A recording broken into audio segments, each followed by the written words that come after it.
and welcome to the Gunnison Basin State of the River. As many folks know, the State of the River meetings are a series of educational events the River District is bringing around to the Gunnison, Mesa, Summit, around our constituency to help engage the public on important water issues, whether they be local or big picture, and with issues like Lake Powell. So usually we're in your community, and we would have had a nice meal by now, and we'd be starting the program that'll look something like this, except for you're going to see it all in your computer. So what we're going to cover tonight, our first agenda item is Bob Herford. He's the Division 4 engineer, which is the Gunnison Basin, for the Colorado Division of Water Resources. And Bob's going to talk about the snowpack that brought us to this point, the drought that's ensued, the dry spring, and other factors related to water administration and what's happening locally in the Gunnison Basin. Bob will be followed by Andy Mueller. He's General Manager of the Colorado River District, and Andy's going to talk about protection of West Slope water as we face an uncertain future.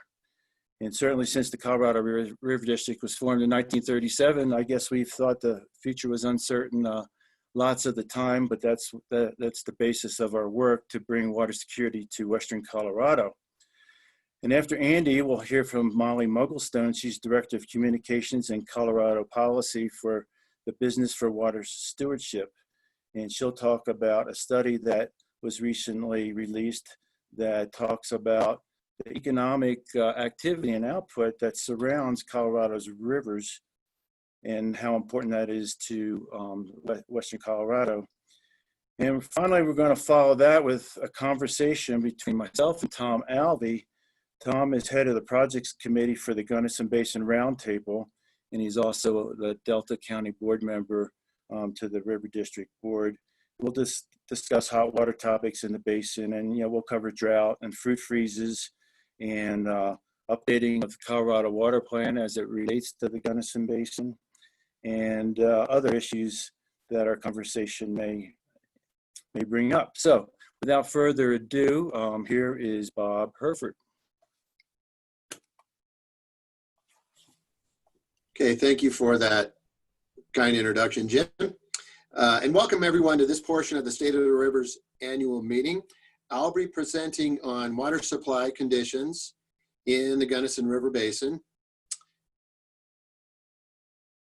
There we go. And I'll talk about how water supply is assessed annually, how it's measured, tracked, and at least we'll talk about some of the high points. Water is a scarce resource, and for those of you who don't know Division of Water Resources very well, one of the main functions is to ensure water is available to those who are entitled to receive it in priority by decree to use that water. And I'll touch on that later, and you'll get the idea.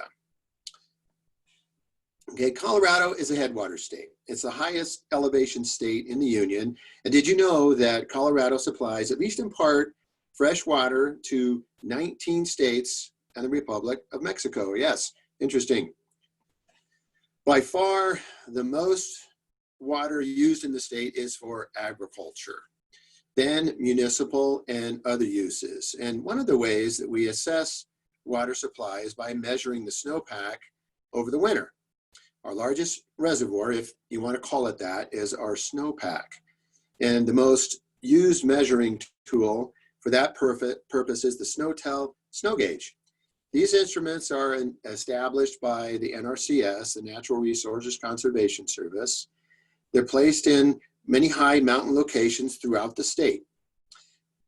This slide shows what a typical measuring gauge looks like. And you see at the bottom that round circular snow pillow. That's measuring the weight of the snowfall above it at any given time. And there's some instrumentation in that little shack to the left, that snow shelter, that converts that weight of snow into what we call inches of snow water, or snow water equivalent. And then that data is transmitted to a database via this antenna, where it's then packaged for various uses. Okay, so in the Gunnison Basin, we have three major subbasins, the largest of which is the upper Gunnison Basin. And the rivers and streams in this watershed, they all empty into the Aspinall unit, which I'll show you in another slide. And this is our largest watershed. It will generate about 1 million acre-feet of runoff annually into the Gunnison River. Next is the North Fork River Basin. It's approximately 1/3 of 1 million acre-feet a year, our second largest water-producing basin. And finally, the Uncompahgre River Basin. Its headwaters are on those high San Juans above Ouray, Colorado. And now in each of these basins, there's a number of these SNOTEL measuring stations. And we monitor those over the winter to help in our understanding of how water supply, what it's going to look like in the spring, and what the spring runoff conditions are going to do. So now, this is a typical SNOTEL station and what it looks like. This is at about 10,000 feet. And I think the date on this is somewhere in the first 2 weeks of April. So that's what we go up and check some of these SNOTEL measuring sites and take actual snow measurements and compare it to what we're reading on the gauge on the internet. And now, of these gauges above Blue Mesa Reservoir in the Aspinall unit, the snowpack levels look pretty average this year, and you can see that dark blue line as it tracks pretty well with the purple line, which is the 30-year median. And so you're saying, well, okay, in 2020, our snowpack peaked, right at just over 100% of normal. But you can see if you follow that blue line, if you look at the axis at the bottom of the page, that's the calendar year. And you can see October, you start measuring the snowpack, and it builds its way up, and it peaks somewhere in the first 2 weeks of April, and then the runoff begins. We had a little cooler spring than normal this year, but then when the runoff happened, it happened very quickly, and it ran off a little bit earlier than normal. Compared to last year, that green line in 2019, the runoff, there was so much snow and so much low snow, which I'll talk about later, how important that is for runoff, that the runoff extended clear out into the 4th of July weekend. So about average snowpack year in the upper basin, but if we look at the river gauge near Gunnison on the Gunnison River, this is about 2 months worth of data, so we're going back to middle of March. You can see that line of those little yellow-orange triangles, that represents, that's 93 years of data. That represents what you would expect to see during these 2 months for runoff. And the blue line, that's the actual gauge data for this year. And you can see over the past 2 months, it was well below average. And in fact, about less than what you might expect for this date. So it turns out the Colorado River Basin Forecast Center, they run these runoff models, and they make a prediction on May 1st of what we might expect to run off into Blue Mesa for the April through July runoff period. And the prediction was for the forecast about 450,000 acre feet. The actual, as of right now, it's looking to be more like 395,000 acre feet, which is only 59% of average. So why is that? Why is there such a disparity between what we saw in our snowpack measurements on the SNOTEL gauges and the runoff modeling, and then what we're actually seeing in the stream flows? Well, for starters, this crazy looking chart, I've got two charts side to side. This is the the April and the May precipitation for those months, okay? So the chart on the left, this is the entire Colorado River Basin. You can see the borders of the states. You see Wyoming in the upper right, California in the lower left. That yellow circle represents the area where the Gunnison River Basin is. And if you look at the color codes on the legend, you could see that the April precipitation is anywhere from 0% of average to less than 50% of average. Very poor precipitation in the month of April. Look over to the right, even worse. It's all that dark, that pink color. So anywhere from 0 to less than 30% of the average precip that we would expect for May. And then it turns out that when you have these kind of conditions during these months, that it creates very dry soil conditions. And then when we do have some precip, instead of you seeing those base flows in the streams come up, as a result, you might see a blip in the hydrograph on the stream gauges if you look online. But then they drop back down because that soil is acting like a sponge, and much of that water is going into the stream banks. So we see a little blip, but the stream flows actually drop right back down to the poor levels that we were seeing previously. So let me finish talking about the Upper Gunnison Basin by talking about the Aspinall unit and how storage is managed each year through the Aspinall unit. The Aspinall unit, it consists of 3 dams. That's Blue Mesa, Laurel Point, and Crystal dams. Now these reservoirs, they're used primarily for hydroelectric power generation, for recreation, and also to help Colorado develop its entitlement under the Colorado River Compact between the upper basin states of Utah, New Mexico, Colorado, and Wyoming, and the lower basin states of Arizona, Nevada, and California. Now, one of the special purpose of Blue Mesa storage management operations each spring is to achieve certain peak flows in a critical habitat stretch of the lower Gunnison, that's between Delta and Grand Junction, as part of the Upper Colorado Endangered Fish Recovery Program. So based on the May 1st runoff forecast into Blue Mesa that I talked about earlier, that the Colorado Basin River Forecast Center makes, then that determines what type of, or categorizes the type of year it is. And this year, if you look at the legend on the bottom, the axis on the bottom, and you go out to 450, which represents the 450,000 acre feet of runoff that is predicted to arrive into Blue Mesa during April through July, and you run that line, run a line straight up to that blue curve, it puts us in what's called a moderately dry categorized year. Now, from that, and we're talking about storage operations mainly out of Blue Mesa each year. So now based on that moderately dry runoff forecast, we're going to go over to this chart, which is a series of line equations. And if we, again, use that bottom axis, go to 450, go straight up, thank you for pointing, and that brings us to a peak flow that the Bureau of Reclamation will set to achieve this spring, which it did actually on, as measured on the whitewater gauge on the lower Gunnison, of 4,510 cubic feet per second. And again, that was achieved about May 21st.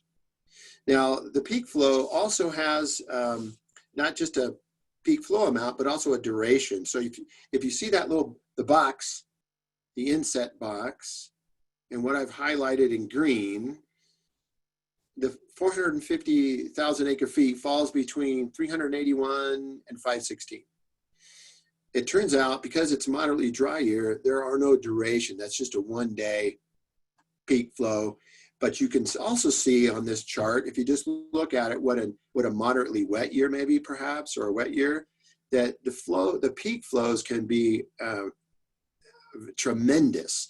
And for example, on a moderately wet year, you would expect that peak flow to be sustained if you look at the duration box for 10 days. So 14,500 cubic feet per second in the lower Gunnison for 10 days. That's a lot of water. It's very impressive. So I'm going to move on now to the North Fork River. It's our next biggest contributor. And again, not a particularly great snowpack year, but certainly not something like we would see in 2002 or 2012 or 2018. 93% of average, but that ran off very quickly. And what you see as a result on this chart, this is the the North Fork Gauge near Somerset, which is above Paonia. And that, again, all those orange and yellow triangles represent what we would expect to normally see at this time of the year. But what we saw was the actual blue line there. And we are well above what we would normally expect for this time of year. In fact, right now it's running about a third of what you would normally expect this time of year. And today, now I'm going to move on to the Uncompahgre River.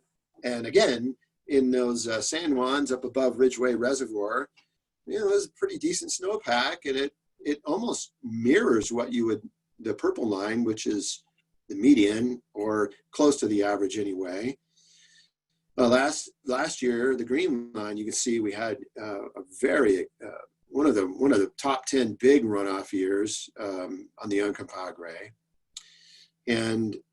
but similar for the runoff conditions, we're well below what you would normally expect, and less than half of what you would expect for this time of the year. And while I'm talking about the Uncompahgre, and I mentioned earlier about one of the main purposes of what Division of Water Resources does each year, and that's to make sure that water goes to those who are entitled to receive it in priority, where the water supply is diminishing quickly in the Uncompahgre. And so what I call the big dog on the river, that's the Uncompahgre Valley Water Users Association, and specifically the M&D Canal, the Montrose and Delta Canal.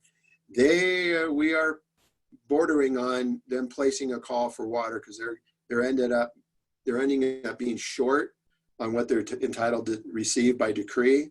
So we're looking at possibly within the next week a call on the Uncompahgre River by the M&D Canal, and what that'll effectively do is shut off a lot of water rights upstream, especially in Ouray County. Okay, moving on.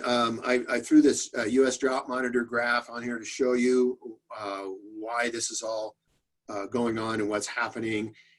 Persistent drought going on right now, and especially in southern Colorado.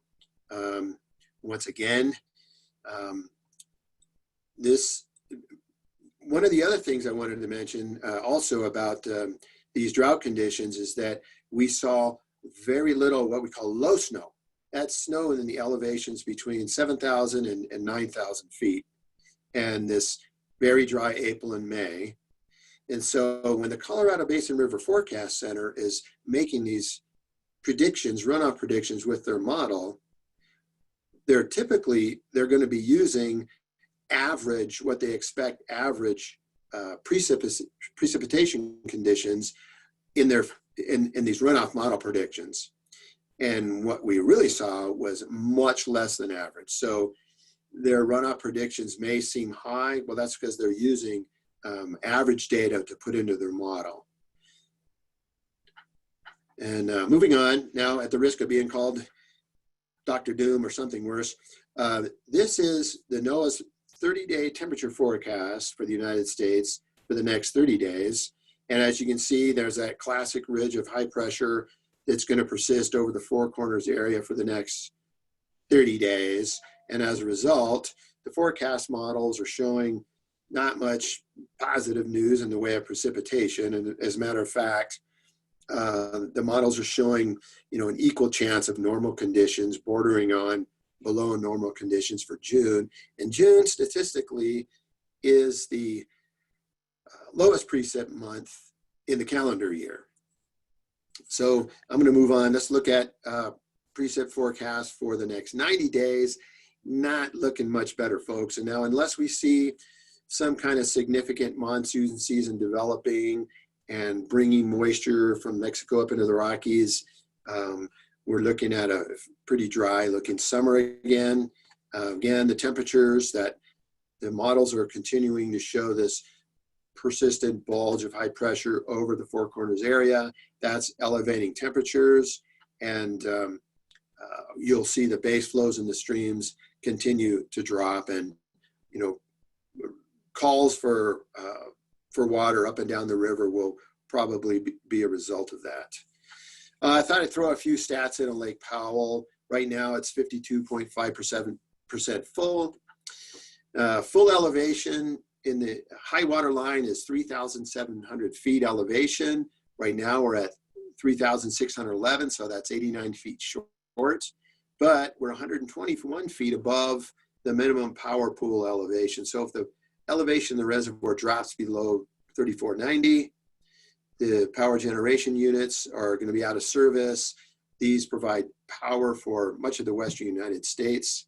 And again, looking at the inflows into Powell at this time, they're only running about 37% of average, 30% of average what you expect at this time of the year, which is consistent from what we're seeing in all of the other streams. Jim, are we doing questions and answers right now, or are we going to wait till later?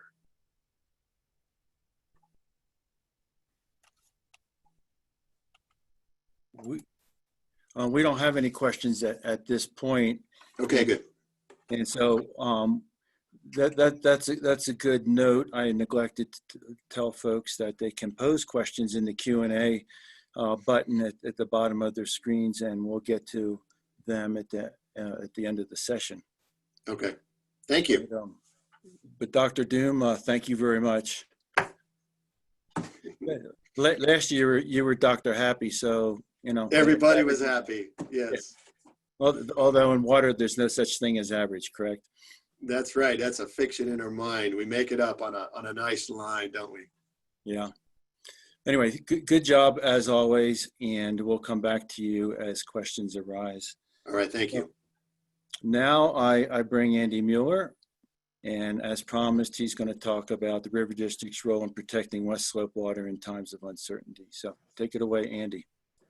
Well, thanks, Jim. And I just want to thank Bob Herford for taking the time to present tonight. I think our district does a lot in conjunction with our division engineers, and Bob is certainly one of the most cooperative and helpful division engineers. And I think people in the Gunnison Basin should be very happy to have Bob and Jason, his assistant, along with the rest of the staff. They do a great job.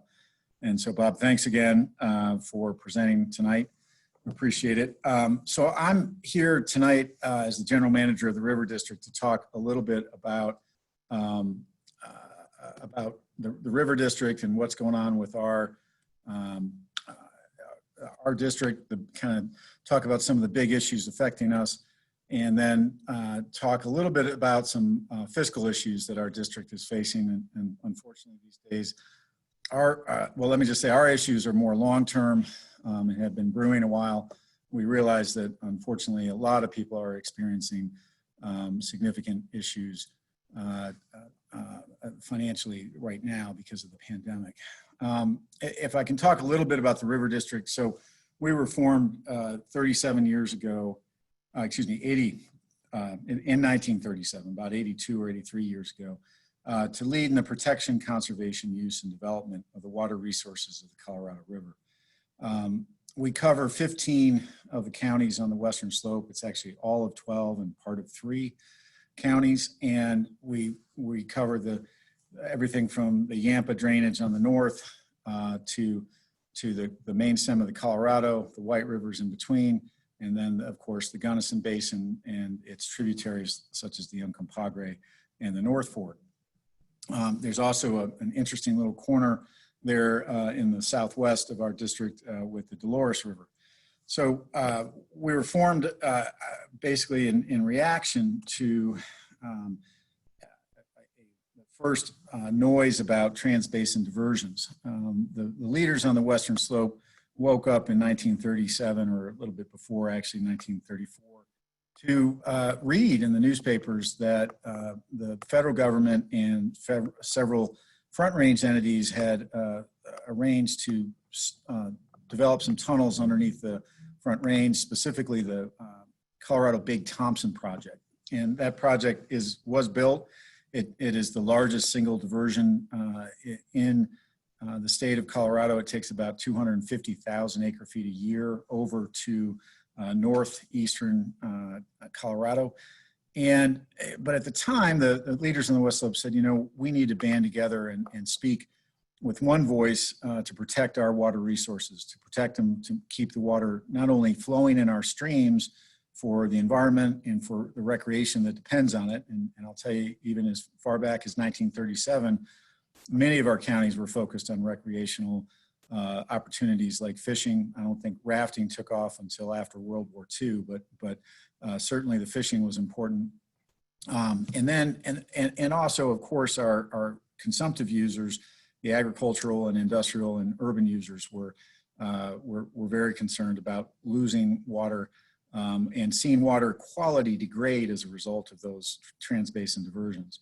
Even in the 30s, when the CBT came in, we were able, through the leadership of the district and our predecessor, to secure what we call compensatory storage. That's, if anybody's ever seen Green Mountain Reservoir, it's there to make sure that the stream in the Colorado and the senior water rights are held and remain whole, even despite the diversions. Now, there are still water quality issues that we deal with today because of that project and others that have developed since then that the district and others continue to work on.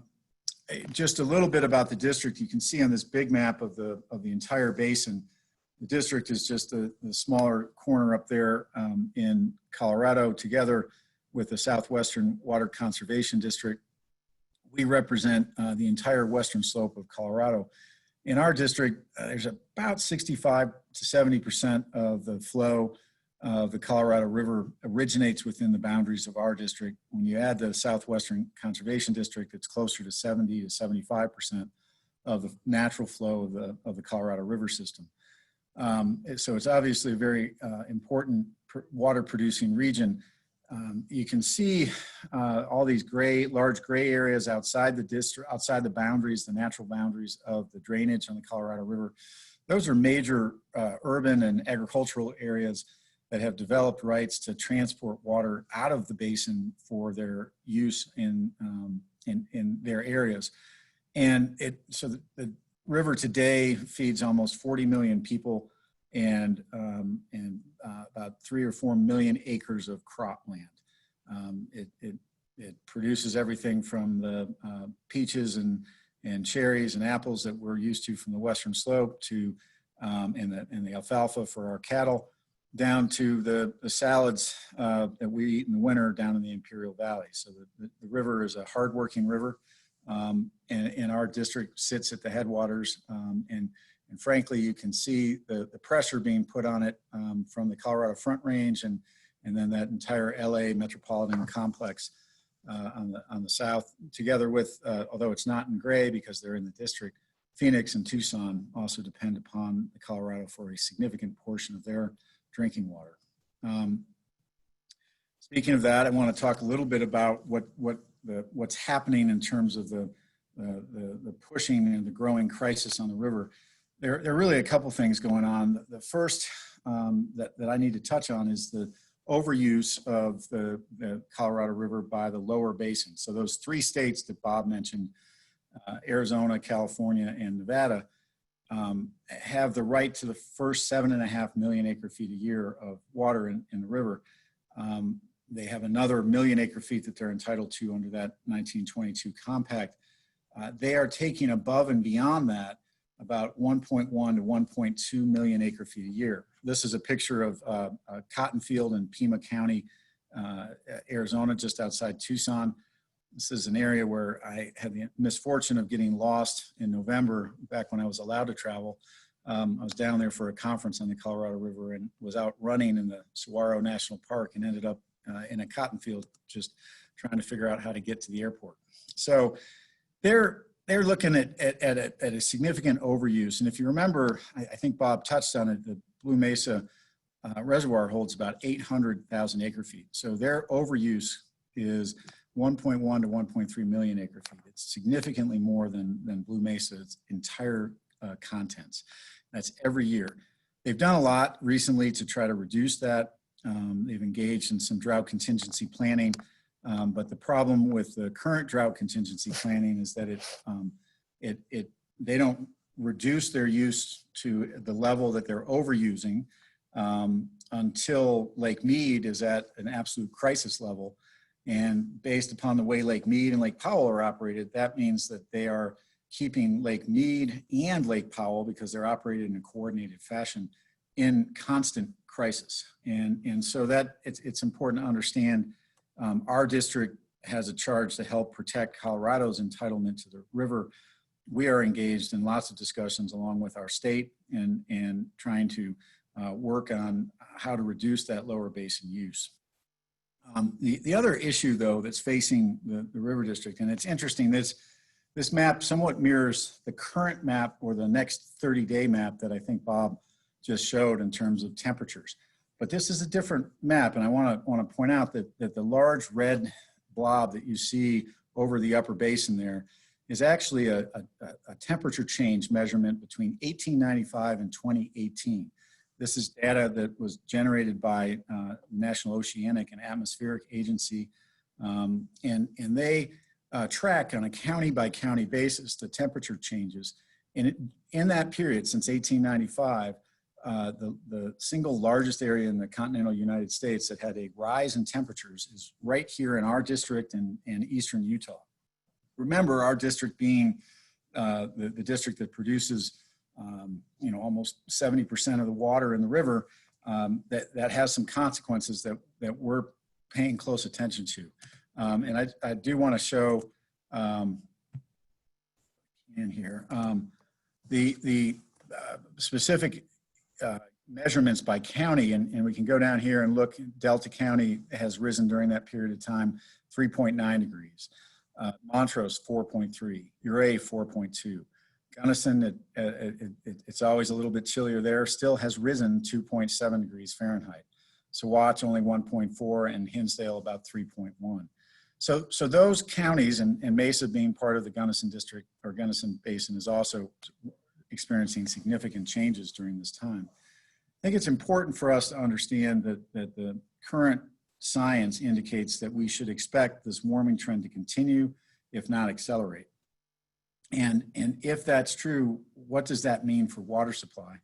And it's a really interesting issue, frankly, from my perspective, is that the recent studies have shown that for every 1 degree Fahrenheit rise in temperature, stream flow is reduced between 3 to 5.2 degrees. So if we experience another rise in temperatures that is anywhere from 2 to 5 degrees, we are talking about on the low end, a 6% reduction in the flow of the Colorado River to possibly worst case scenario, 25% reduction in the river within the next 15 to 20 years.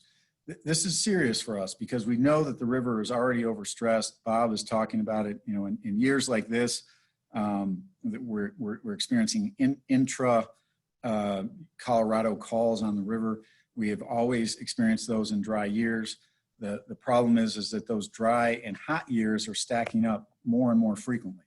And as they do, we see an average or a reduction in the average flow in the river, really adding up and creating problems for the environment, for recreation, for agriculture, for our communities that drink water, and for all of us. So it really becomes quite an issue that I think we all need to pay attention to. The River District is looking at that and developing plans as to how we can move forward while preserving the vitality of the communities on the western slope. These are just some of the issues that we're dealing with. Why does that happen? Why is that reduction in the stream flow happening? Well, we have more fall and spring precipitation falling as rain. More snowpack is lost to sublimation, meaning it goes directly from its solid state to a gas state without ever turning into water. Snow melts earlier, it's less efficient, it doesn't get to the stream. And then we have a longer growing season, which I think you can see in the extension of the season that the canals that the Uncompahgre Valley water users are running over the last 30 years has gotten longer. And there are positives because you can grow more crops. The negative is that all of that means there's greater water consumption and less water in the stream. That longer growing season, by the way, applies to native riparian vegetation, forest vegetation as well as our crops. So it's not just ag that's consuming more. It's really important to realize our forests and our riparian vegetation is also consuming more water, leaving less to flow in the stream. And I think I might have just lost control. At least I'm having some technical challenges at the moment. Oh, there we go. So what are we doing to help protect the West Slope and our water supply? And I can tell you that, and I think I'm going to need some help just advancing our slides at this point because it seems not to be working for me anymore. So we're doing quite a bit. We're working to keep water flowing to farms and ranches. And how do we do that? We are constantly trying to improve, partner with our farmers, our producers, to make sure that their systems are improved, to take advantage of federal and state grants that may be available to improve their diversion structures, to pipe their canals. You've seen a lot of work on the Uncompahgre Valley and up in the North Fork. Our district has been a catalyst for much of that work. We've been a partner of the UVWA and other of our conservancy districts trying to make those systems work better and more efficiently and grow, be able to survive in times of less water. We secure legal protections to keep water on the West Slope. We do that through our lobbyists and myself spend quite a bit of time at the Capitol when they're actually in session, making sure that the laws remain or are created in a way that protect our water users. We had an instance this year, in the last 5 years, we've been working with a division engineer and the state engineer up in the Yampa who were taking a different interpretation of a law regarding in-stream flows and pre-existing agricultural water use. Those pre-existing non-decreed uses were supposed to be preserved under the statute. The state decided that they were going to interpret that differently up in the Yampa. And we went to the legislature and asked the legislature to pass a bill to make sure that the state understood exactly what the statute said. I will tell you that Bob Herford was very helpful in that, as were all of our West Slope legislators, regardless of party. And that's really one of the great things about working on water issues is that it's not partisan. It is truly something that everybody on the West Slope, and frankly, it should be everybody in Colorado, can understand and band together looking at the values. We work to maintain healthy rivers, and we do that certainly in hot, dry years, trying to make sure that releases from reservoirs in the late season when we're seeing these spikes in temperature occur in a way that are most advantageous to the fish and the environment. We have built and worked on a number of projects to keep water flowing and improve the water quality of the water flowing to the stretches of the river that have endangered fish located in them, including the lower Gunnison.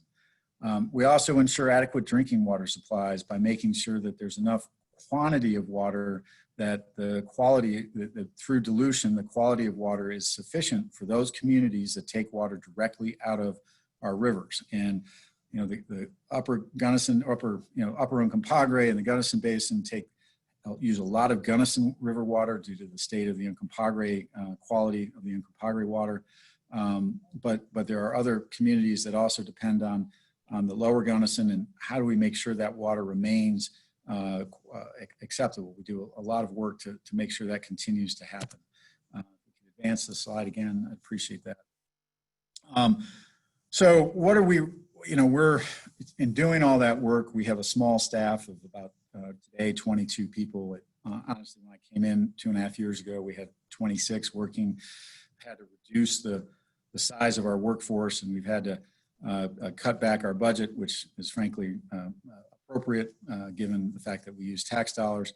But we're still facing long-term financial challenges that are kind of coming from a perfect trifecta, if you will.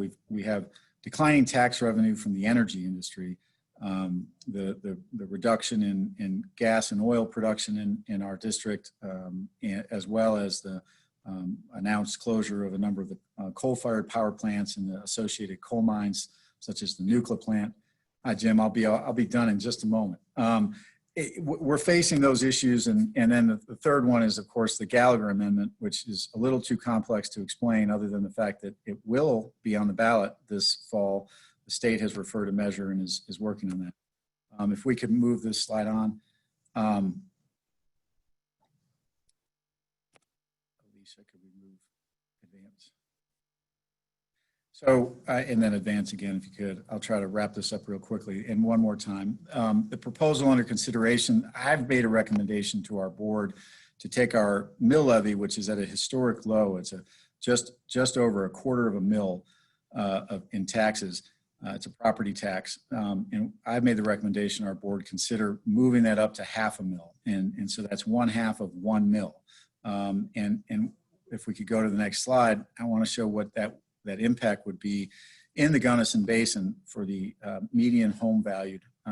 What that tax impact would be is $4.61 per year, not per month, and not per any other section of time. So it's $4.61. Recognize that would be a tax increase. Taxes are hard.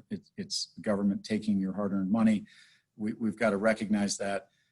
I've made that recommendation to our board. Our board is sitting on my recommendation because since I made the recommendation in January, we've obviously had a very significant economic turmoil going on. The board has asked to consider it again in July. We're out doing some polling to understand what and how people feel about protecting their water resources during these times of crisis. What we would do with that, if I could just advance the slide one more time, is basically split it, the revenue, about 86% of that revenue would go into a mixture of projects, multi-use projects that productive agriculture, conservation and efficiency, healthy rivers, watershed health and water quality, and infrastructure. So it's a well-balanced approach to make sure that we're meeting all the needs of our constituents and the environment, but we're doing it in a way that we would be bringing, leveraging our tax dollars, our in this basin, $4.61 for your average home, and using that to bring in federal, state, and private money to do these projects that will benefit all of our sectors. And with that, I think I'm going to turn it back to Jim, because Jim is on our screen because he says I talk too long. So thanks, Jim. Appreciate you being here. And thanks for the opportunity to speak. I'll be around for questions at the end of the panel. Thanks. No, I never said you talk too long. I may have thought it, but anyway, appreciate you wrapping it up so that we can move along to our next speaker, Molly Mugglestone. We'll talk about the economic impact of rivers, streams, and watercourses on our economy. So thank you, Molly.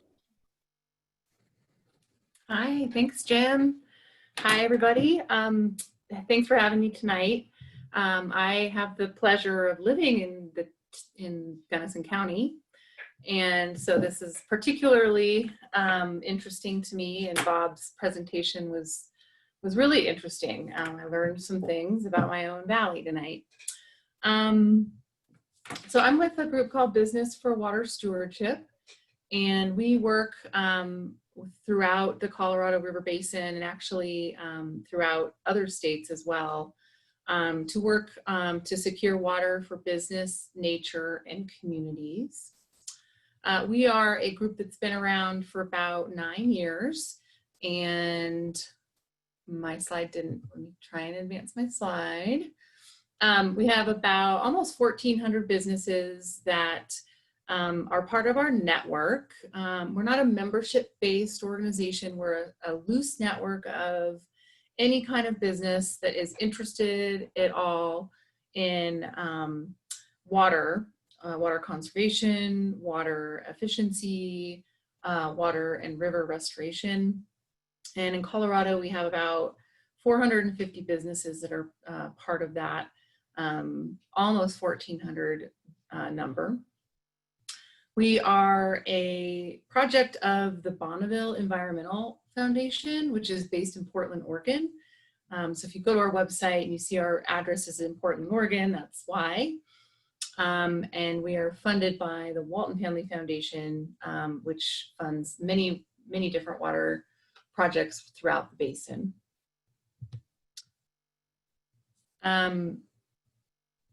Tonight, actually, before I go into this, tonight's presentation, we also, just a really quick overview of some of the things that we do. So we work with businesses to bring corporate funding to river stretches that are in need. So along the lines of what Andy was just talking about in the various kinds of projects that that the River District works on, we actually help in that process throughout the Colorado River Basin in a lot of different states, bringing corporate dollars to support and to leverage some of those projects. So if, one example that I like to bring up in Colorado is Swire Coca-Cola has put in money for the it's called the 15-mile reach, which is a section of the Colorado River along I-70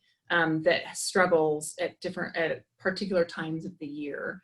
And so corporations are really paying notice, they're paying attention, and they're also putting their dollars towards trying to solve these problems that Andy talked about, that so many groups and state agencies are working towards. We work with the corporate side of that to help shepherd some of their dollars to projects that basically will help in the replenishment of the rivers in the areas that they work. We also work with a lot of businesses to advocate for policies similar to going to the Capitol. We do that as well, and we worked on an in-stream flow bill that passed and was signed by the governor this year in the state of Colorado and brought the business voice. Actually, Swire Coca-Cola came with us to the Capitol as well to talk about the importance of maintaining and expanding our in-stream flow program in the state of Colorado. And we work a lot on the Colorado Water Plan and have brought the business voice to that process when Governor Hickenlooper was drafting the plan. And now that it's a living document, we work with the business community to talk about the importance of healthy rivers to the state's economy. So tonight, what I'm going to show you is a study that we actually just released on Monday.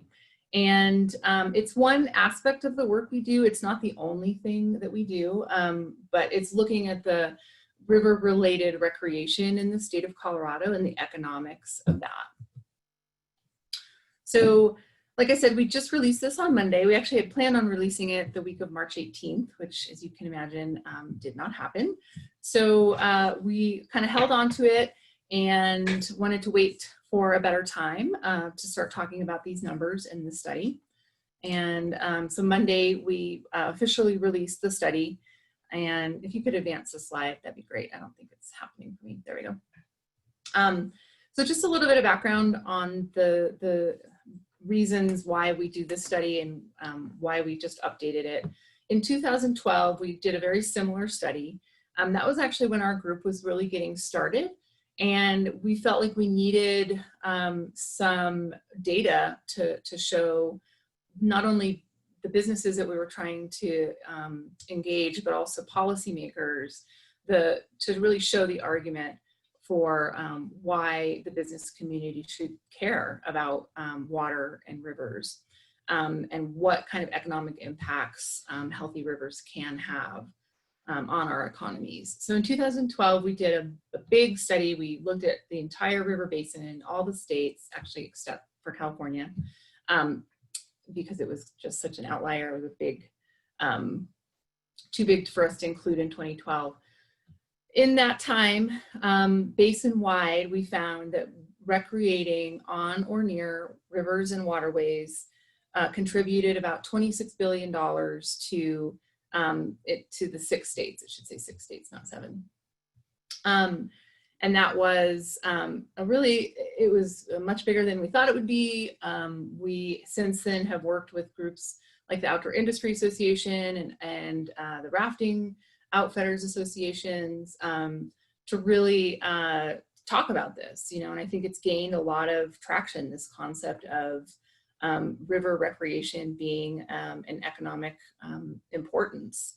And so last year, Audubon, Arizona actually decided to go in and update the study just for the state of Arizona. So those numbers are out there and they're pretty significant for the state of Arizona. And then for Colorado, even more significant as a really a more river recreating state. We're very much a destination for our river recreation. We at Business for Water Stewardship looked at the study to update it with, it's actually 2019 numbers being released now in 2020, and I'll explain them. We did get some coverage of the release on Monday. And, you know, this is really I think the reason why we are, you know, talking tonight and why we're doing this is that rivers really define our state and our outdoor experiences. Lakes and waterways define our outdoor experiences. So that's what we wanted to quantify. Okay, so just real quick, I'm not going to go into too many details in terms of methodology and all of those things, but I can certainly answer questions. But the basics of the study is that the study characterizes outdoor recreation on or along waterways within Colorado. The data was collected by Coloradans being surveyed by Southwick Associates. They are the ones that did the previous study. They're the ones that did the update in Arizona, and then they came and did this update. So what they did was they showed a map of our 9 basins in the state, which I'll have that on my next slide. But our state, the Colorado Water Conservation Board has sort of divided Colorado up into 9 basins, Gunnison being one of them. And so they basically took that map and showed it to study participants and asked them if they had participated in any of these water-related recreation activities. You know, people could answer more than one. If you did all of them, you could say yes. And then you would also say where on the map you did those activities. So if I, you know, went camping in the Yampa River area, I would have said that. I would check that box. And then I also, you know, would have said I biked along the river in Glenwood Springs, you know, for an example. So statewide, an estimated 6.7 million people did participate in one or more of these selected outdoor activities along the water in Colorado. And that includes rivers, streams, lakes, you know, any kind of sort of water body.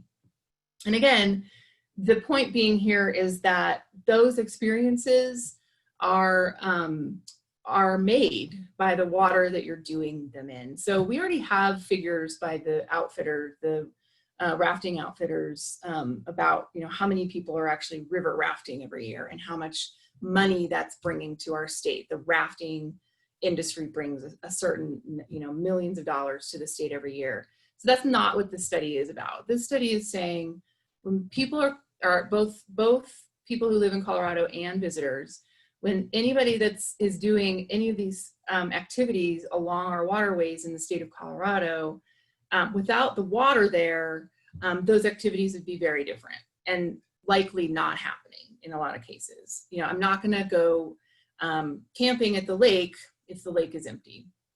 And so that is the sort of concept behind what this study shows. And that's why the numbers honestly are so big, because we're including all of these kinds of recreating, and we're also including the multiplier effect. So the survey basically took that participation information, Southwick Associates did that survey, took that participation information and matched it up with figures that they also had done for Outdoor Industry Association. And I'm sure people have heard of the Outdoor Industry Association's figures, you know, the billions of dollars that are spent every year in our state and in our country on recreation. And so they kind of just matched those together to come up with the economic contributions of water-related recreation in our state. So they didn't actually have to go out and figure out the spending figures. That came from the Outdoor Industry Association.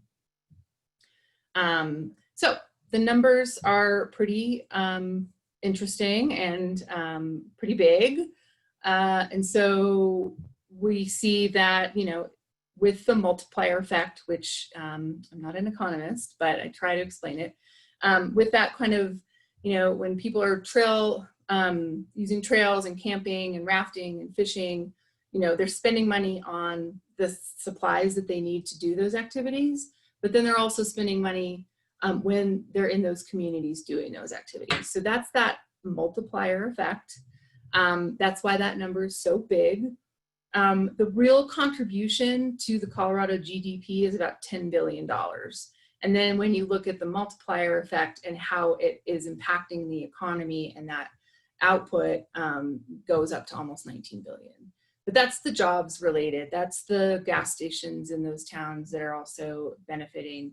We look at places like Glenwood Springs and Steamboat and all of these sort of river dependent communities. And we know that if those rivers were dry, or, when Durango was suffering from the mine tragedy a couple of years ago, and people weren't able to use the river for the reasons that we wanted to, you start to see the economy suffer. And that's, I think, the bottom line of really what we're trying to talk about here. It does impact a lot of people's jobs, and really contributes a lot to the tax base for not only locally, but as a state, we see a lot of tax revenue. I also wanted to point out as a point of reference, and also just a note, this is not, we're not doing the study and we're not talking about this information in a vacuum, and we don't expect that people will think that this is the only thing that matters, when we talk about rivers. Oftentimes I'll get the question about agriculture as if, like, well, what's the comparison? And so as a point of reference, the source that I was able to find shows that the agricultural sector contributes more than $40 billion to the state's economy each year and provides more than 173,000 jobs. And that was from a USDA reference point. And we work with ag. Ag is also business too. And so we have a lot of members and partners that work in the ag business, the business side of it, to be able to talk about, at the end of the day, we all want the same solutions to some of the challenges that were presented with the drought maps and the temperatures rising and the water calls and those kinds of things. So this is really just one piece of a larger puzzle, and one piece of, the economics of what our rivers really bring to our community. So I just wanted to make sure and say that, because I think it's an important reference. All right, if we could go to the next slide. This is just the quick map that I mentioned. So just for reference, these are those 9 basins. The cool thing about the study is that we were able to break down each basin. So next slide, please. And use that information in a more, not totally local way, but a little more localized than we have in the past. With the 2012 study, it was just statewide. Now we can look at the various 9 basins and really break down what we're talking about. So in the Gunnison Basin, out of that larger number, about 974,000 people participated in these things. And that's, again, that's Coloradans and tourists. And we know that tourism is a massive part of what drives these industries. In the Gunnison Basin, again, this is the entire Gunnison Basin, the upper and lower, $879 million in economic impact to our basin, and supports about 6,200 jobs, and brings quite a bit of money to the tax revenue as well. All right, next slide, please. Like I said, we did get some great coverage in the Denver Post on Monday. And on our website, businessforwater.org, we've got links to all of those 9 basin worksheets. I've got a worksheet for every single 9 of the 9 basins. So if you're interested in that, you can go to our website and find it, or contact me. My email is here on my last slide. And when we did this, oh, not quite, sorry. When we did this story with the Denver Post, David Dragu with Mayfly Outdoors is an awesome partner of ours. He's a great steward for rivers and talking about the importance of our water to businesses. And I just really like this quote. As an industry, we don't really have an infrastructure, if you will. Our corporate infrastructure is our public lands and our waters. And I'll end with that. The next slide has my email on it. Yeah, thanks for having me tonight to talk about this piece of the pie. Thank you, Molly. And again, if folks have questions about anything they've heard this evening, go to the Q&A and write them down, and we'll address them at the end of the webinar. So Tom Alvey, it's up to you and me to bring this thing home. And while we're waiting for your camera to come up for our two-person conversations, I'd like to report that we have a nice little rainstorm outside of my house. And my neighbor even went outside and turned off his lawn sprinkler. It was a beautiful thing. So Tom, welcome. Again, you're a River District Board member, and you're projects chair for the Gunnison Basin Roundtable. And you're also associated with irrigation entities in your neighborhood in the North Fork. So let's start out with Bob's painting a picture, of a withering snowpack, and now we're in D2, and things aren't looking much brighter. As an irrigator and a fruit grower, what's this look like on the ground to you? What are you seeing? I missed that, Jim. So Bob Herford painted a picture of drought and withering snowpack. So you actually are an agriculturalist, you're a fruit grower, and you're associated with irrigation entities. How are you experiencing this? Well, for us, it's looking a little worse than the picture Bob painted. And Bob's picture was already Dr. Doom, so we're even on the far end of that. On the south side of Grand Mesa and up into the McClure Pass area, we are very water short this year. My irrigation company is delivering 70% of normal.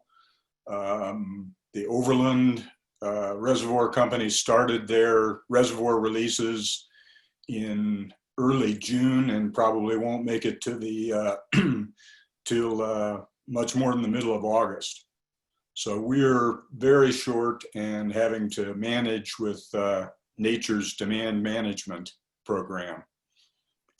Yeah, that comes up when we talk in big river policy about the demand management, how we could, quote, conserve water and send it to Lake Powell if that ever became necessary. And then we hear from folks like yourself, well, we already do demand management, thanks to Mother Nature.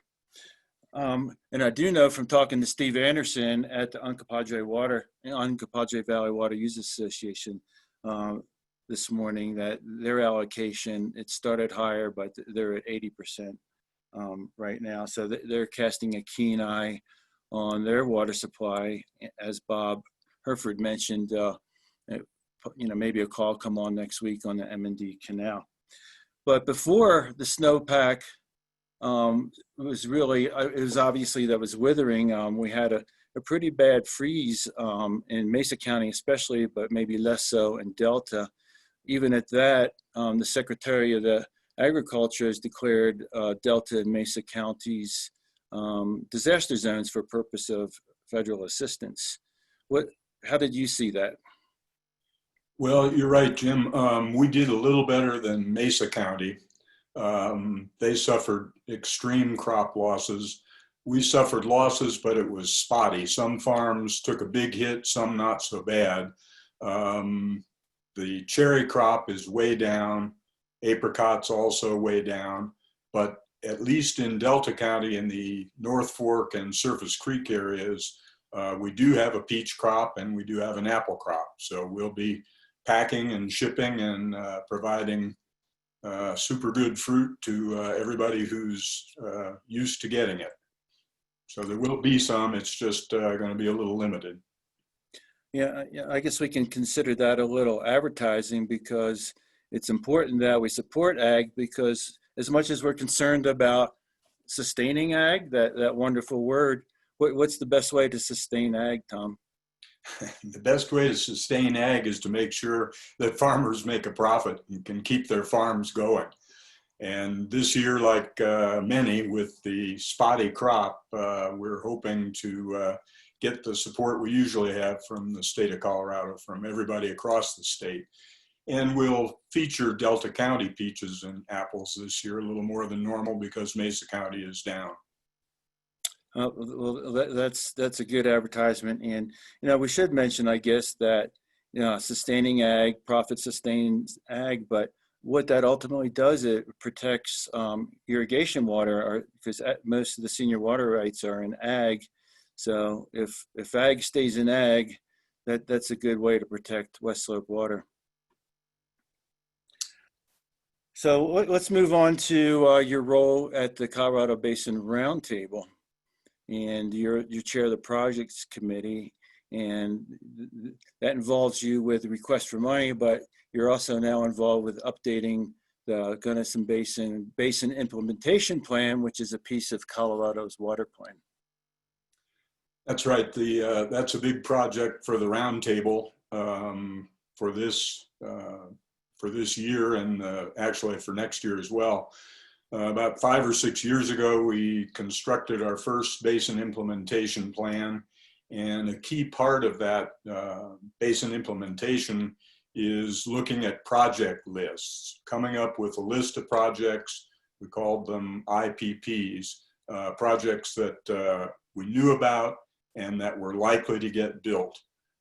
So we had a list in our previous BIP, but the point of this go-round is to update that list and to try to reach out to other water users in the basin and get any projects that people are thinking of, short-term, long-term, pie in the sky. We want to hear about them and try to get them included in this BIP.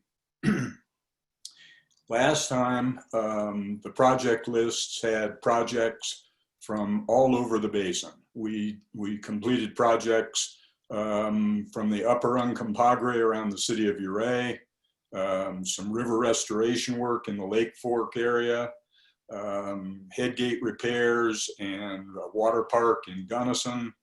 The North Fork and Surface Creek areas had reservoir rehabilitations as well as piping projects.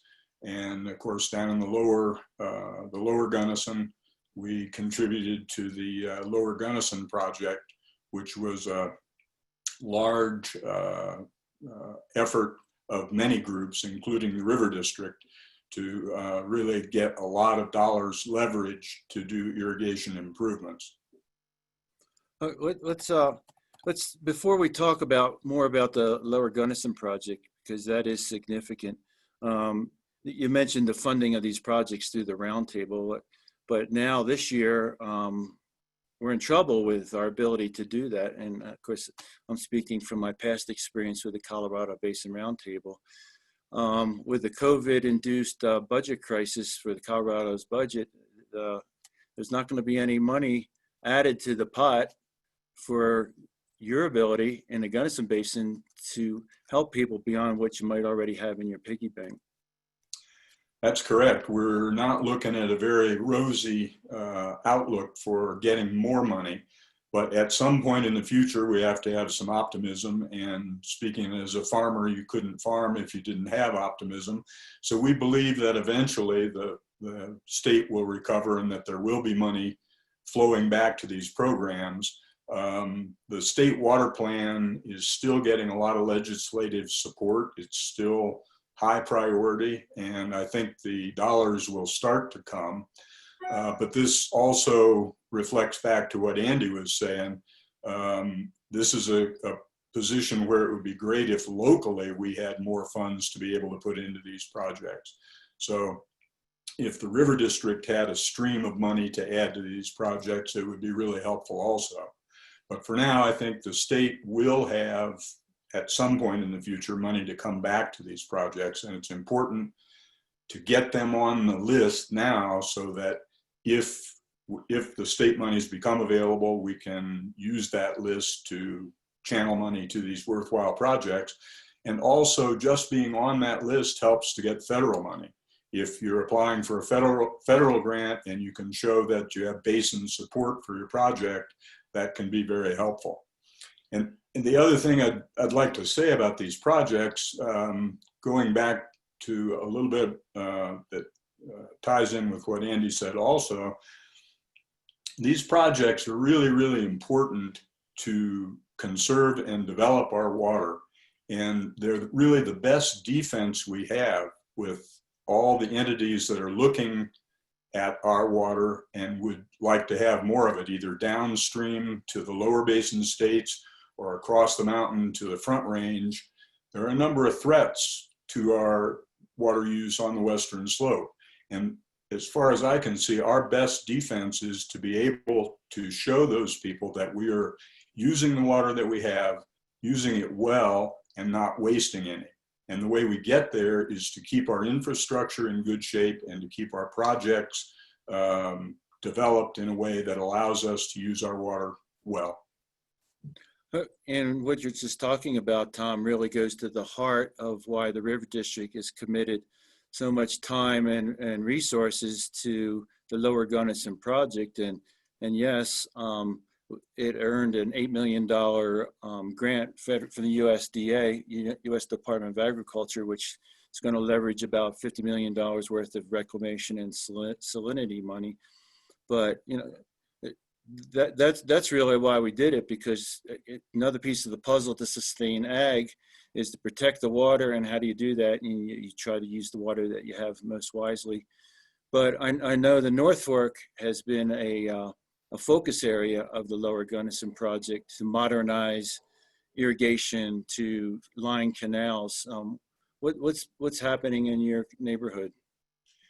Well, last year or this spring actually, we completed work on Rogers Mesa piping project, which is a large chunk, about I forget the exact number, $4 or $5 million part of that Lower Gunnison project, to pipe about 5 miles of Fire Mountain Canal across Rogers Mesa.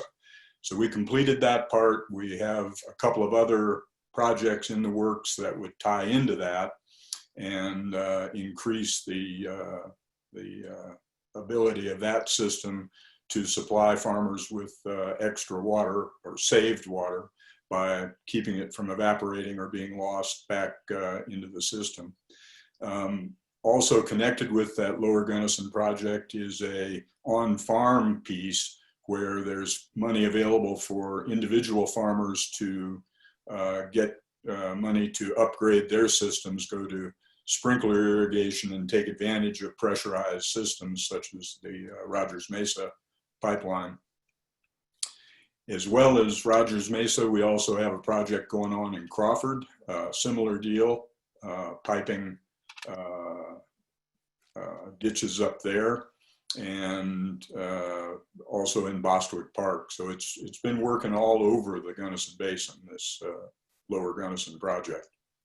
Including the Uncompahgre Valley water users. And yeah, we should be fair to them. They really set the tone. I get either most of the last 10 years or beyond, they've been lining ditches, using salinity money and selenium money to help deal with that issue. And as some of the managers have said in the past, they're doing this in the name of the environment, but they're really getting better water use. And that continues today, and that is also a focus area of the Lower Gunnison project. Yeah, that's right. The Uncompahgre Valley water users really have done a lot of work with piping and kind of showing the way. In addition, there are groups in the Uncompahgre Valley, the No Chico Brush group, a group of farmers who've gotten together to try to promote this kind of project, with the realization that if we don't take care of our water, someone else will be looking at it and trying to get it from us. So true. Another tactic at sustaining ag and protecting water in the big picture are cropping patterns. And certainly in the Gunnison Basin, you've seen some changes, especially probably in the Uncompahgre Valley. What are some of the new crops that are coming to the fore? Well, both in the North Fork and the Uncompahgre, we've seen a big increase in hemp. Has been a big one. It's been a little bumpy, I think. Acreage is down this year considerably, but I think long term it will probably remain a viable crop.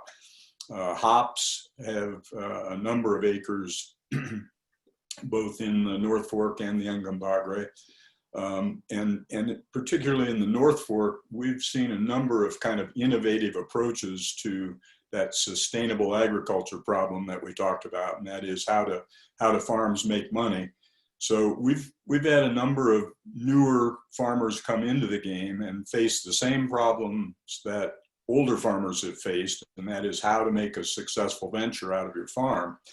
And they're approaching it with new crops like hemp and hops, but also wineries, which have grown up here in the North Fork Valley over the last 10, 15 years, as well as different ways of marketing their crops. Organic agriculture, both tree fruit and vegetables, has become a big leader here in our economy. And for the cattlemen, a lot of direct marketing efforts like homestead beef and some others. So it's all an innovative approach to trying to make farming work. You know, water is certainly one of the important inputs, but I was always curious, and especially in the North Fork area, Tom, you know, what is it about the climate and the lands and the soils there that makes agriculture such a venture? Well, we have a kind of unique combination of soils, water, and climate, shared somewhat with the Grand Valley, but ours is especially unique because of the high elevation here and because of the intense sunlight that we get just on the edge of the mesas, where the edge of the mountains in the mesas, where you have hot days, cool nights, and it's an ideal growing condition. The same is true for the Uncompahgre Valley. That's why Olathe sweet corn has been so famous. These hot days, cold nights really concentrate sugars in all our crops. So typically, if you give a person a peach, an apple, some corn, even our vegetables, they're amazed by how sweet and how much better they are than what they're used to. There's my ad. Yeah, well, you know, and as you say that, I'm thinking, well, daggone, you know, the River District Board is, you know, like everybody else, has to deal with the pandemic, and we've been meeting by Zoom, and I guess we will again. I know we will again in July. So we won't get any, quote, free samples from your packing house, will we? Yeah.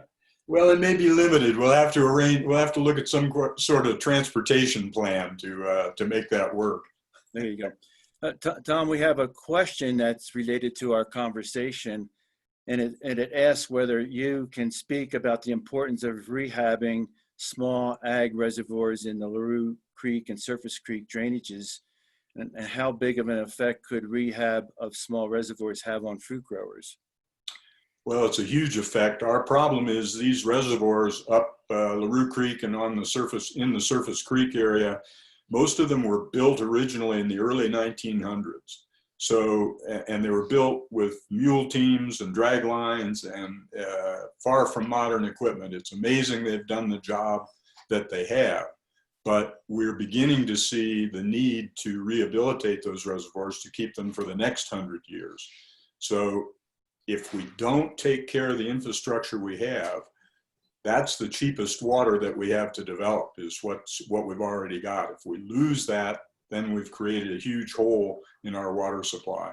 So for fruit growers, for cattlemen, for everybody around, rehabbing those reservoirs is an important step. Yeah, I always said that on the Colorado Basin Roundtable, which I'm no longer on, but yeah, let's try and prevent minuses. By preventing minuses, you almost create a plus. That's right, I agree. So I see our taskmaster just appeared. You took your job. Hey, Andy. So we can move on to some general questions, and this one is for you, Andy. Can you give your opinion on the likelihood of the lower basin addressing its overuse during the renegotiation of the interim guidelines? And can we expect they will permanently reduce water use? Sure, I can address that. I think, so just to put the question in context, I think I mentioned that Lake Powell and Lake Mead are operated in a coordinated fashion, and that coordinated fashion stems from 1968 Act of Congress that the 7 basin states all agreed to. And in that, there's a section or a couple sections that talk about how those reservoirs should be operated in conjunction with one another. They indicate that there should be operating criteria that follow a section of that statute. The Bureau of Reclamation produced some guidelines in the 70s that were long-range operating criteria shortly after Lake Powell was filled. But in 2007, the basin states went to interim operating guidelines that the states and the Bureau agreed. And what we've found is that under those guidelines and the hydrology, which to be fair, many people did not expect in 2007, the hydrology has been a lot worse. And so this lower basin overuse has become quite an issue. We've seen both reservoirs dropping. The question is, what's those 07 guidelines expire December 31st, 2025. So we need to have new guidelines in place. And so the Bureau of Reclamation is leading a process, and the 7 states are involved in negotiations about what those guidelines should look like. And in those guidelines, a lot of the issues will revolve around, frankly, the overuse by the lower basin and what they can do to rein that in. There's a fundamental disagreement between the upper basin and lower basin. They will say, hey, we're not overusing it, our share, because when the Supreme Court decided in a case between Arizona and California, who got what portion of the lower basin share, the Supreme Court in its final decisions did not actually allocate evaporative loss of those reservoirs or transit loss. It's our view in the upper basin that loss should have been allocated in proportion to the states, and it should be considered consumptive loss or use by those states. I think we need to push that a lot harder. I think I will say this: there's a growing recognition throughout the basin that we are truly facing unprecedented times with the reduction of flows of the river and increasing temperatures. And so I'm optimistic, frankly, that the lower basin will come to the table with a willingness to reduce that. Will they reduce it enough? From our perspective, that remains to be seen. There are a lot of things we want out of these negotiations, that being primarily one of them. But I'm hopeful that we'll get there. The state of Colorado and the other states in the upper basin have teams of advisors, including myself and others at the River District, who are helping strategize on that, and certainly that's our goal. So hopefully Thank you. that helps. We have another question for you, Andy, and it goes like this. Is it correct to say if the River District was successful in a tax rate increase that the funds would be used for water projects and not to grow your staff? That's an excellent question. And I was a little hurried, Jim, by the guy who showed up on my screen when I was finishing my discussion. So I didn't get to quite talk about, let me reiterate, nothing's been decided at this point about putting that question on the ballot. My recommendation to our board is that they do in fact put the question on the ballot, depending on what the polling shows and what the public really feels about it, as indicated by that polling. However, we have an implementation plan where we are committing, and I believe that our board, if they put the question on the ballot, will pass as a binding resolution on the board, where it commits to not hiring additional staff members with this money. We would maintain the existing staffing levels, and fix our internal deficit that I mentioned, internal shortfalls, with about 14% of that money. The other 86% of that revenue would be pledged to go into these projects, these partnerships with our water users throughout the river district, and be used to leverage those federal and state funds and drive our agenda, as Tom referenced. So it's a great question. I believe fully that our staff has the capacity to administer those grants with the existing full-time equivalents that we have on staff at 22 people, and that we can manage those projects from our end with our partners helping us. And so, yeah, it's definitely a commitment from me, and I believe will be a commitment from our board if they put that question on the ballot. Thank you. Bob Herford, are you still with us? I am. Here's a question that I think would be for you, and it is this. Could the state reduce water loss in the event of increased temperatures by declaring the beginning and the end of irrigation seasons like they do in Division 3? Does that make sense? It does make sense. As it happened on the west slope, no, not to date. So I don't think the answer, I think that the question is, what would it take? What question should be, what would it take to accomplish that? And I think we have to readdress the statutes. Yeah, I think that there's a bit of an analog when, it's not a great analog, but the Bureau of Reclamation certainly declares start of fill and end of fill and things like that. So I guess this gets to the heart of, can we do an artificially shorten the irrigation season, I guess. So yeah, it's a complicated question. So have a question for Molly. Are you still with us, Molly? There you are. And the question for you is, if there's been any research on how much money was lost from the events like the Gold King mine spill in the Animas River. Great question. I don't know off the top of my head. I'm sure there has been, to the local community in general, and then around the recreation. I do know the Colorado Sun has been reporting on COVID and its impacts on the recreation economy. I don't have the figures, but I can certainly track some of those pieces down because it has been significant, and it's a funny time almost to be talking about the economy related to river recreation at a time when we're kind of doing it differently and we're trying to relearn how to do things. But there has been some really good reporting about how the industry and how our habits are changing, or how what we're doing is changing. So don't really have a specific number, but it's a good question in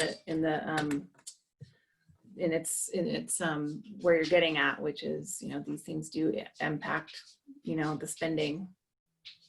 Yeah. Yeah, that water was really pretty with that green color, but yeah, and the neon. Yeah, I don't know if anybody wanted to be in it, but actually it wasn't that bad. But still, it was a good question. So now we have one for I would say Andy Mueller. And Andy, maybe you can hear me while you're there. You go. Yep. So this concerns water asset management, WAM, and that was just recently written about by Aspen Journalism, and that's a hedge fund that has been buying land with water rights to go with it under the Grand Valley Water Users Association. And the question is the talk about demand management to deal with Lake Powell issues and creating a pool for demand management water in Powell, is that encouraging? This is what the question asked. Is that encouraging endeavors like WAM? I think that's a great question. I actually think what's encouraging investors like WAM is a recognition of the growing water shortages on the Colorado River system as a whole, and even a recognition that as we see temperatures rising, less flow in the river, people who have studied this for quite a while, and frankly, some of the folks involved in water asset management have been in Colorado water issues long enough that they have studied these issues, and they say, hey, this is a shortage of an important natural resource coming our way. They have started to buy property, and the question is, is that because of this demand management program, which is a potentially voluntary, temporary, compensated reduction in use of water so that we can fill a storage account in Lake Powell to protect the upper basin from violating its compact obligations to the lower basin. And I would say that the discussions about the demand management program are certainly public and have generated a lot of conversation, but if you follow those closely, which I assume investors would before putting their money with WHAM, it's really clear that people like us at the River District and other leaders in the state are pushing for some really strict limitations on those programs so that it will not encourage speculation by hedge funds and people who don't have long-term interest in investing in our communities and long-term participation in our communities. And I don't mean to pick on WHAM. They have been involved in some water transfers in the Mojave and other places that have not done well for the local agricultural communities. We certainly don't want to see that in the Grand Valley. We recognize that the buying and selling of land and water are private property rights in the state of Colorado. It's our job as a policy-oriented agency to raise the questions and make sure that the government doesn't set up a market that encourages the drying up and withering away of our agricultural economy and the important communities that depend on it. And that's at the River District, where we've inserted ourselves very heavily into this demand management discussion, and we're looking at the potential economic impacts of this demand management program. In fact, we should have a study coming out here within the next week or two. I was just reviewing what should be close to a final draft today of that, us and our partners, including the Uncompahgre Valley Water Users Association and the Upper Gunnison Water Conservancy District. And we're looking at those issues to make sure that if the state sets that program up, we don't encourage this type of speculation. And there are all sorts of sideboards and rules that we believe could be implemented to prevent profiteering by outsiders. So I don't think that's what's driving it. I think it's the shortage that is driving the speculation in water. Thank you for that. And actually, we're in overtime right now, and we promised that we'd end this in 90 minutes. So I would like to thank all the guests who attended. And again, you will be emailed a recording of this program. And we do have a couple of questions that we weren't able to answer, but we'll answer them in a written form and get back to those folks. So Andy, Bob, Molly, Tom, thank you so much. And thank you to Eleanor and Alicia in the background at the River District, making the infrastructure work for us. So if you want to know more about the River District, go to our website, coloradoriverdistrict.org. And we're offering Water for Lunch webinars, and we have a whole schedule. And again, we're in overtime, but I believe when you get emailed a recording of this, we'll promote these other dates. So thank you, everybody, and have a great rest of the summer. Thank you. Night. Good night. Right.